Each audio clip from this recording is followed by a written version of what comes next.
Hello everyone. आज के हम लोग इस वीडियो में क्लास 6 का जो एनसीईआरटी न्यू एनसीईआरटी के अकॉर्डिंग चैप्टर नंबर 2 पढ़ने वाले हैं, जिसका नाम है ओशियंस एंड कॉन्टिनेंट्स। ठीक है, तो हमारे चैप्टर का नाम क्या है? Oceans and continents. ठीक, तो आज हम लोग इसको पढ़ने वाले हैं, लाइन बाय लाइन एक्सप्लेनेशन देखेंगे इसका। So let's start. इसमें दिया है, let us return to our globe and rotate it gently और look at the picture of the earth seen from the moon.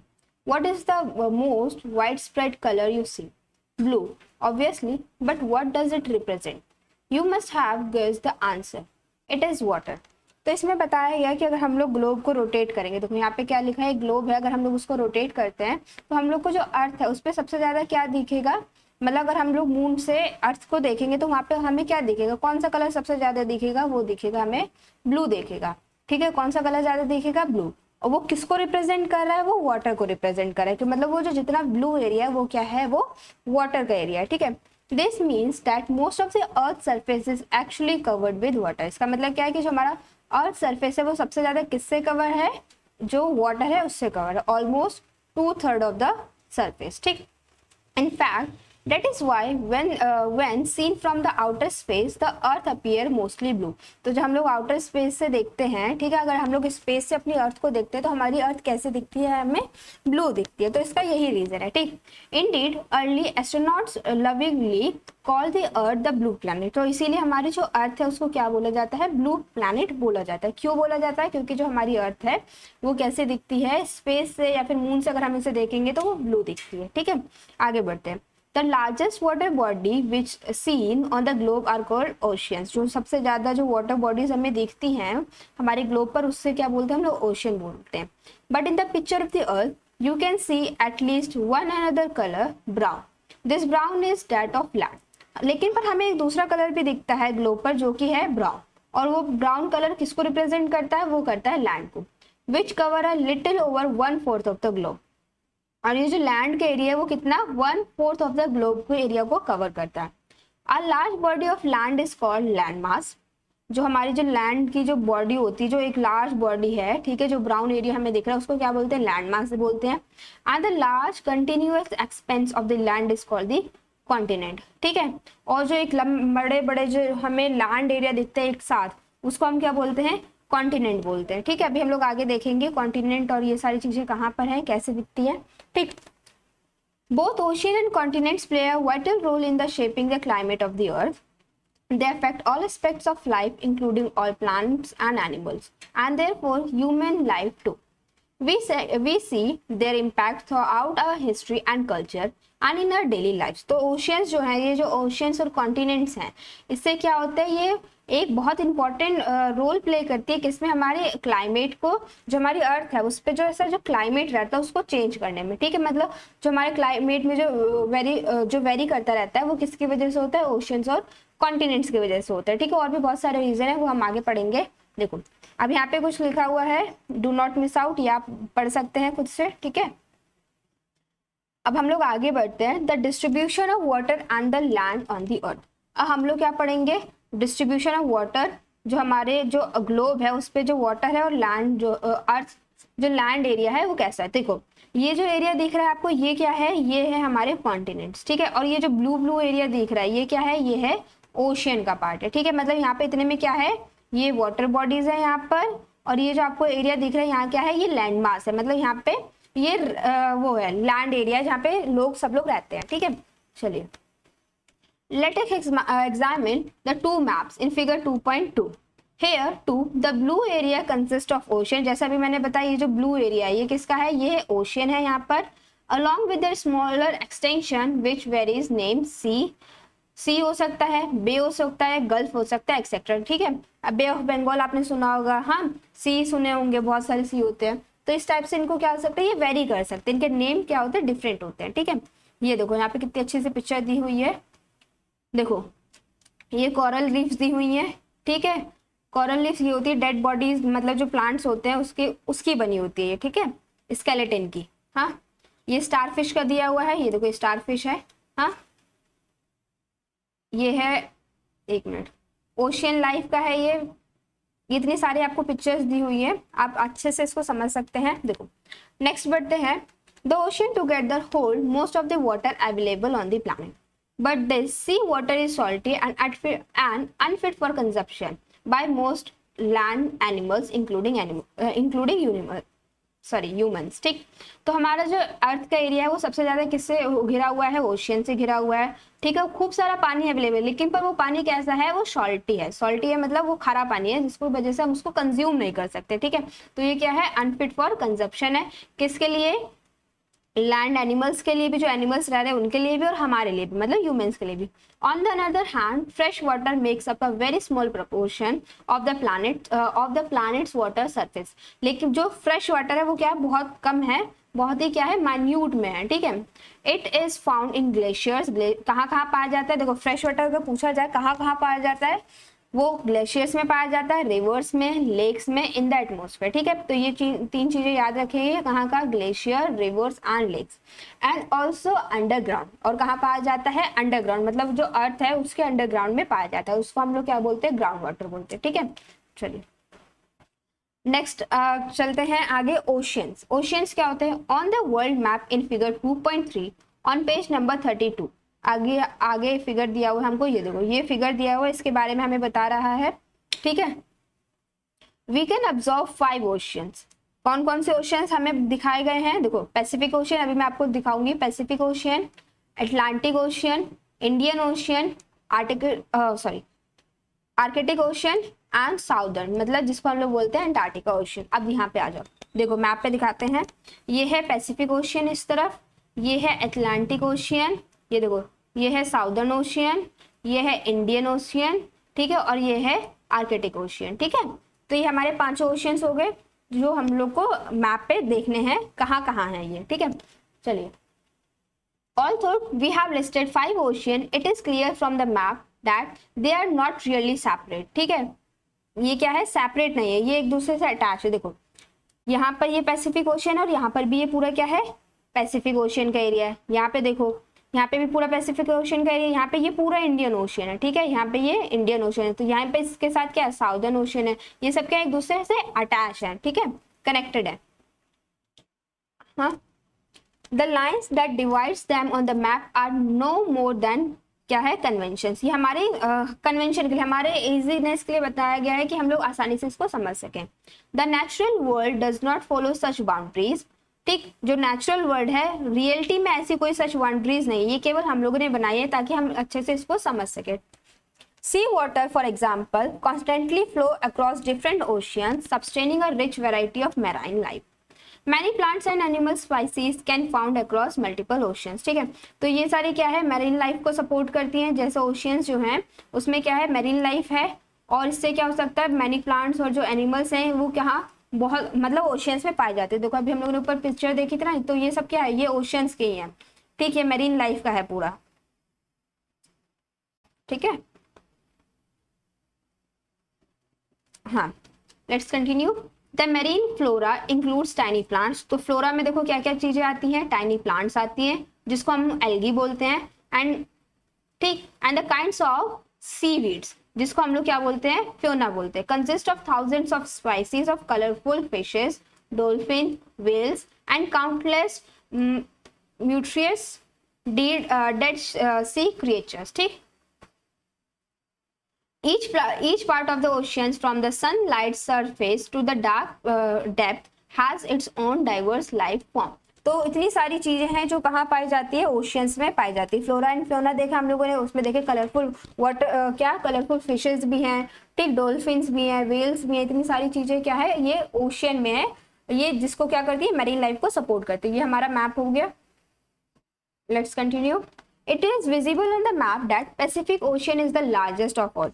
तो आपको पता चल गया होगा कि जो पैसिफिक ओशियन है वो क्या है, सबसे बड़ा है। देखो ऊपर मैप में, यहाँ पर भी इस पूरे एरिया में पैसिफिक ओशियन है, यहाँ पर भी पैसिफिक ओशियन है, तो ये सबसे लार्जेस्ट ओशियन है। ठीक है, जो पैसिफिक ओशियन है हमारा सबसे लार्जेस्ट ओशियन है। Following by the Atlantic ocean, जो सेकंड नंबर पे आता है किसका है, Atlantic. Indian ocean is the third largest. ठीक, इंडियन ओशियन क्या है, थर्ड लार्जेस्ट है। while the southern ocean is the fourth and the smallest ocean is Arctic ocean। ठीक, तो अगर आपको उसको नंबरिंग करनी हो तो सबसे पहले पे क्या आएगा, पहले पे आएगा पैसिफिक ओशियन, सेकंड पर क्या दिया गया था, देखो सेकंड पर दिया है अटलांटिक ओशियन जो कि है यहाँ पर, थर्ड पर है इंडियन ओशियन, फोर्थ पे है साउदर्न ओशियन और फिफ्थ पे है आर्कटिक ओशियन। ठीक है, फिफ्थ लिखा है। ठीक है,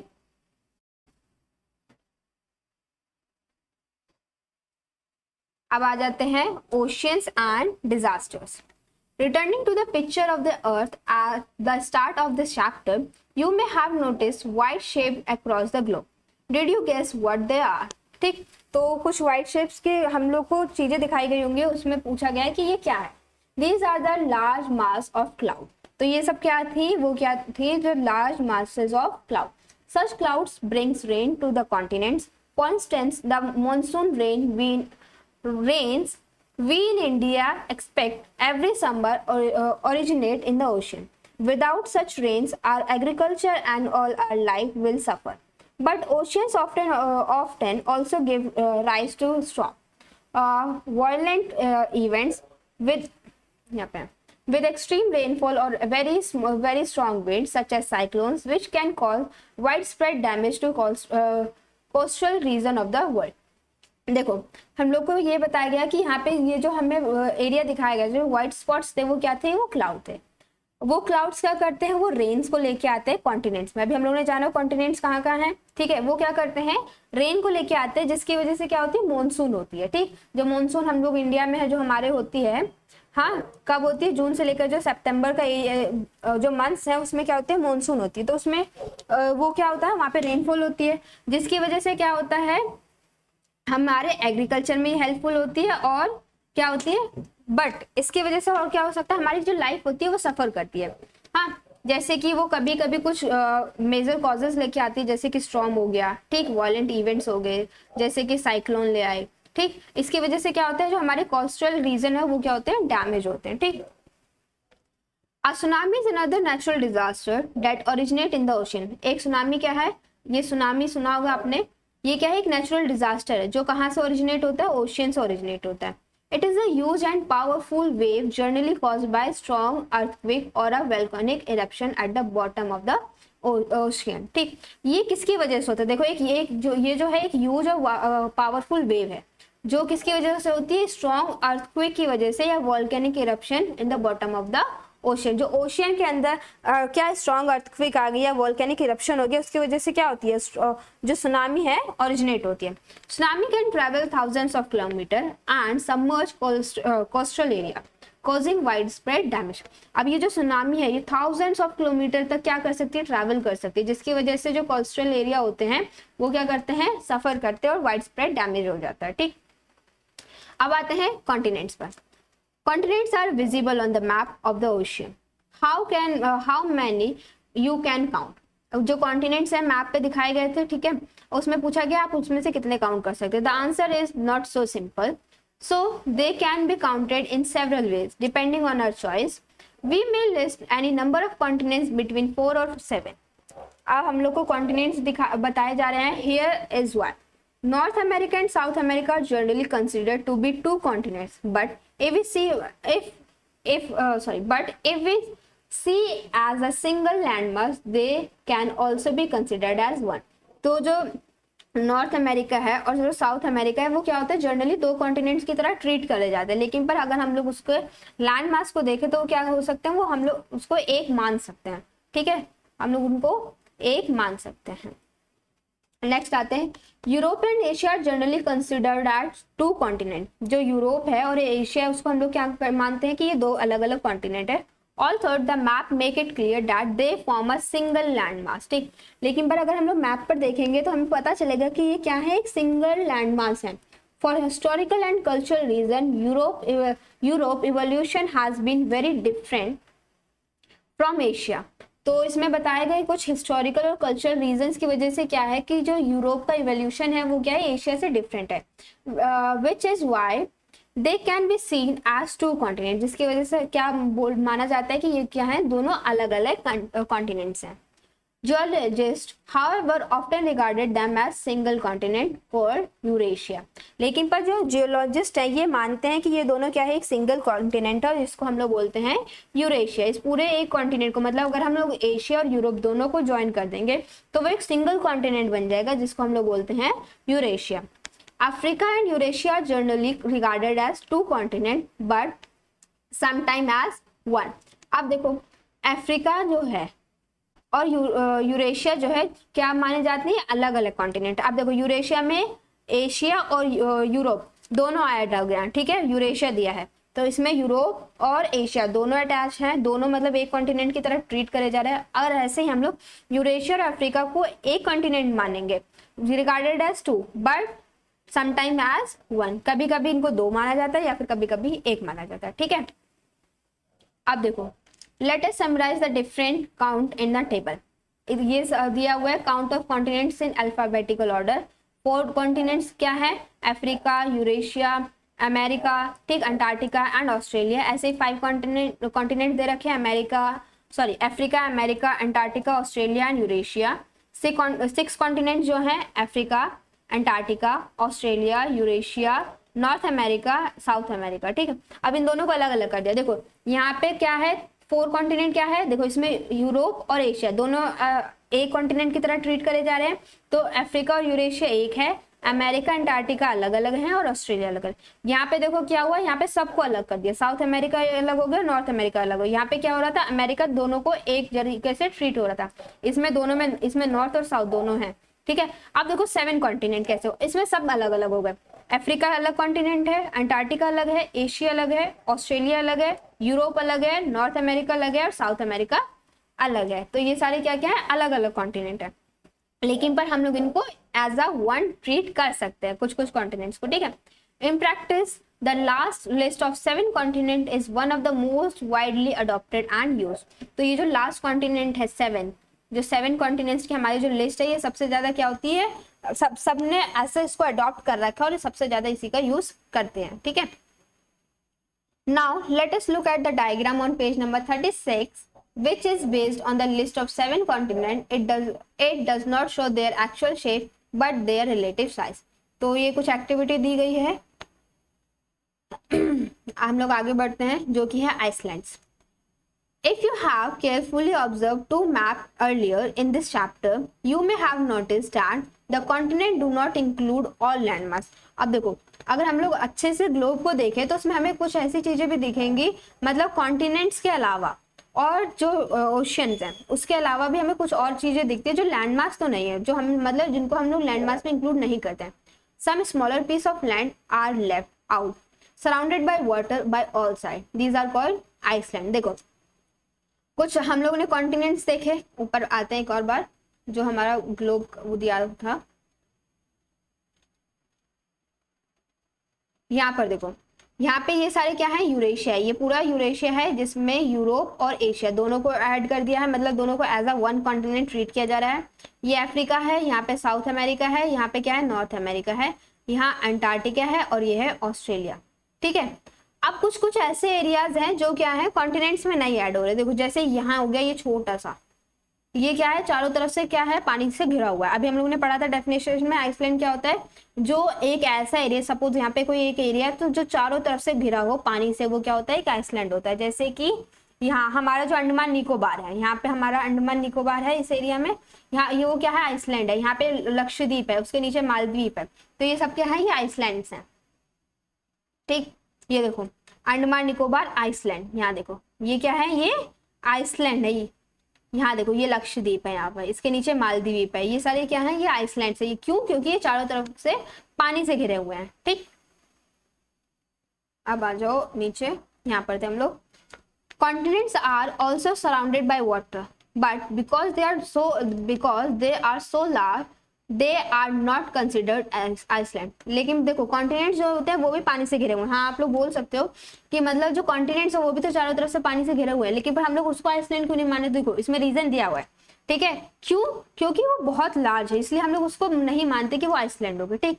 there are legs of island on the planet और ऑफ वेरी डिफरेंट साइजेस। तो हमारे जो प्लैनेट है उसमें बहुत सारे क्या है, नंबर ऑफ आइसलैंड्स हैं और वो क्या है, अलग अलग साइजेस के हैं। नेक्स्ट आते हैं ocean and life. Oceans and continents are vital parts of the environment and affect most aspects of our life, even if we do not notice it. तो oceans और जो continent है एक हमारे environment के बहुत important part है जो कि हमारी lives को affect करते हैं, ठीक। और कुछ ऐसे effects होते हैं जो हम लोग कभी notice भी नहीं करते। We have mentioned that oceans send rain to the continents, that this is part of Earth's water cycle. अभी हम लोगों ने देखा कि जो ओशियंस होते हैं वो क्या करते हैं, वो रेन बेचते हैं किसकी तरफ, ओशियंस की तरफ बेचते हैं, जो हम जिसको हम लोग क्या बोलते हैं, ये एक पार्ट है किसका, अर्थ वाटर साइकिल का, which you will further study in science, जो हम लोग साइंस में पढ़ेंगे आगे। Without oceans for instance there would be no rainfall, अगर ओशियंस नहीं होंगे तो रेनफॉल भी नहीं होगी। देखो अभी हम लोगों ने ऊपर इसमें देखा ना, अगर ओशन नहीं होंगे तो क्या होगा, रेनफॉल भी नहीं होगी। The earth would be a desert, earth क्या हो जाएगी, डेजर्ट बन जाएगी। Moreover more than half of the world oxygen is produced by the ocean flora, which is why they are called the planet's lung। ठीक, देखो जो अर्थ है उसमें ओशियन है, अगर ओशियन नहीं होंगे तो हमारी अर्थ कैसी हो जाएगी, एक डेजर्ट बन जाएगी, जिसकी वजह से देखो आगे क्या बोला गया है, more than half of the world's oxygen is produced by ocean flora. तो जो हमारी अर्थ पर जो more than half of the oxygen है वो किसके द्वारा प्रोड्यूस की जाती है, ओशियंस के फ्लोरा के द्वारा, जिसको हम लोग क्या बोलते हैं, जिसकी वजह से इनको ऐसा भी बोला जाता है कि ये क्या है, प्लांट्स के लंग्स हैं, प्लैनेट के लंग्स हैं। The ocean therefore plays a critical, यहाँ पे हम लोग crucial role in the regulating the climate and sustaining life on the earth. तो इसी की वजह से क्या है, जो ओशियन है वो क्या करते हैं, क्रूशियल रोल प्ले करते हैं क्लाइमेट और हमारे जो अर्थ पर लाइफ को सस्टेन करने के लिए, ठीक है। तो काफी इंपॉर्टेंट लाइन है, आप इसको याद कर लीजिएगा, अगर ओशियन का इंपॉर्टेंस पूछा जाए तो इसमें लिख सकते हैं, ठीक। Oceans have deeply impacted humanity in many other ways. From early times, people have used ocean and sea to migrate to other regions, to trade in all kinds of goods, and to conduct military campaigns, and as a source of food for fishing। देखो oceans ने जो हमारी humanities है उसको कैसे effect किया, इसमें ये बताया गया। तो हमारे अर्लियर टाइम से, मतलब पहले के समय से क्या हो रहा है, पीपल्स जो है ओशियन और सीज का यूज करें, किसके लिए यूज करें, to migrate from one region to another, मतलब माइग्रेट करने के लिए, कोई किसी को इंडिया से कहीं और किसी और कंट्री में जाना है तो क्या करते हैं, वो ओशन का यूज करते हैं, बाय वाटरवेज जाते हैं, ठीक है। तो हम लोग किसके लिए यूज करते हैं, माइग्रेट करने के लिए यूज करते हैं। To trade in all kinds of goods, trade करने के लिए, ठीक है। अगर हमें हमारा कोई सामान हमारे भारत से किसी और देश में पहुंचाना है, या फिर हमें क्या करना है, इंपोर्ट करना है किसी और देश से हमारे भारत में सामान मंगाना है, तो हम लोग किसके लिए, उसमें भी किसका यूज करते हैं, हम लोग वाटर बॉडीज का यूज करते हैं, मतलब ओशन और सीज का यूज करते हैं। फॉर मिलिट्री कैंपेन्स के लिए यूज करते हैं। For a source of food, as a food भी यूज करते हैं, क्यों, क्योंकि ओशन में जो है एक मरीन लाइफ है, तो जिसकी वजह से हम लोग फिशेस को हम लोग क्या करते हैं, कैच करते हैं, उसको एज अ फूड यूज करते हैं। Oceans have also nourished the culture of the coastal people all over the world. Almost all of them have tales and legends about the seas, sea gods and goddesses, sea monsters and the treasures from the sea, the ocean's danger but also their blessings। तो ऐसे बहुत सारी मतलब oceans के बारे में आप लोगों ने क्या किया, कुछ कल्चरल स्टोरीज भी सुनी होंगी, मतलब कुछ टेल्स, देखो स्टोरीज होंगी, लेजेंड्स होंगे सीज के बारे में, उनकी गॉड्स एंड गॉडेसेस होंगी, ठीक। बहुत सारी चीजें ऐसा आप लोगों ने सुना होगा कि ओशियंस क्या है, ओशियन एज अ डेंजर, मतलब एक डेंजर भी, बट फॉर देयर ब्लेसिंग। हाँ, तो ये आगे हम लोग अपने लास्ट पार्ट पर अपने चैप्टर के। बिफोर वी मूव ऑन, देखो ये कुछ एज अ ग्लोसरी टाइप दिया होता है। The earth surface has a vast water bodies called oceans and the large land mass called continents. Oceans are interconnected, continents may be counted in various ways, the most common count is 7। तो जो हमारे continents हम लोगों ने देखे वो कितने हैं, 7 कॉन्टिनेंट्स हैं, और कुछ वाटर बॉडीज जो है मतलब जो वाटर से घिरी हुई है उसको हम लोग ओशियन बोलते हैं, जो लैंड मास है उसको हम लोग कॉन्टिनेंट बोलते हैं, ठीक। The north hemisphere has more land than the southern hemisphere. अभी देखो ग्लोब दिया है, शायद नीचे दिया है, ये देखो ये है नॉर्थ, ये क्या है, इक्वेटर है। मैंने लास्ट वीडियो में आपको बताया था ये ट्रॉपिक ऑफ कैंसर है, ये ट्रॉपिक ऑफ कैप्रिकॉर्न है। तो ऊपर वाला एरिया क्या है, जहाँ इक्वेटर से ऊपर, ये इक्वेटर, इक्वेटर से ऊपर का एरिया कौन सा होता है, नॉर्थ हेमिस्फीयर होता है। इक्वेटर से नीचे का एरिया होता है साउथ हेमिस्फीयर। तो अगर हम लोग देखें ग्लोब में, तो जो हमारा नॉर्थ हेमिस्फीयर है वो क्या है, वो सबसे ज्यादा कॉन्टिनेंट से घिरा हुआ है as compare to south hemisphere. ठीक है, तो यही चीज बताई गई है इस लाइन में। नेक्स्ट देखिए, ocean support all kind of marine life and play a critical role in world climate. They are now seriously affected by human activities and need our collective protection। तो जो ओशियंस है वो क्या करते हैं, सारे all kinds of marine life को क्या करते हैं, सपोर्ट करते हैं और हमारे वर्ल्ड क्लाइमेट में बहुत इंपॉर्टेंट रोल प्ले करते हैं। लेकिन पर क्या है, हमारी जो ह्यूमन एक्टिविटीज़ है उसकी वजह से क्या हो रहा है कि जो हमारी नेचुरल चीज़ें हैं जैसे कि ओशन हो गया और भी बहुत सारी चीज़ें, वो क्या हो रही है, अफेक्ट कर रही हैं। और इसी के लिए हम लोग को क्या करना चाहिए, इसको प्रोटेक्शन के लिए एक्शन लेना चाहिए। ठीक है, तो यहाँ पर ये चैप्टर खत्म हो चुका है। आई होप आपको अच्छे से समझ में आया होगा। अगर कोई भी डाउट है तो आप मुझे कमेंट सेक्शन में बता सकते हैं। तब तक के लिए थैंक यू सो मच।